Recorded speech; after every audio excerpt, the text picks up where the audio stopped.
برای نخستین بار تصاویر شهرهای زیرزمینی شناوری نیروی دریایی سپاه از خبرگزاری صدا و سیما منتشر می شود.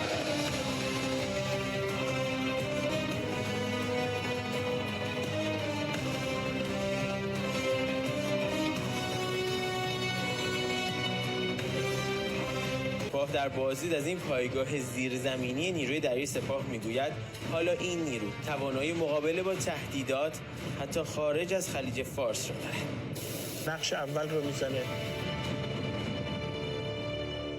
این شهر زیرزمینی قابلیت عملیات آنی در دریا رو داره؟ دقیقاً در کمترین زمان ممکن و ما اینا رو تو تحریم کامل انجام دادیم. یعنی هر چی ما رو تحریم می‌کردن ما پیشرفته تر میشیم. و حالا با ارتقای سنگین روی سیستم سلاح قایق‌های ذوالفقار و موشک‌های کروزش طارق با بدنه کربن که میتواند دست راهی بدنه شناور طارق رادارهای دشمن این شناور را در حکم یک قایق کوچک ماهیگیری شناسایی می‌کند. این ملت در دریاها بزرگ با هر استعدادی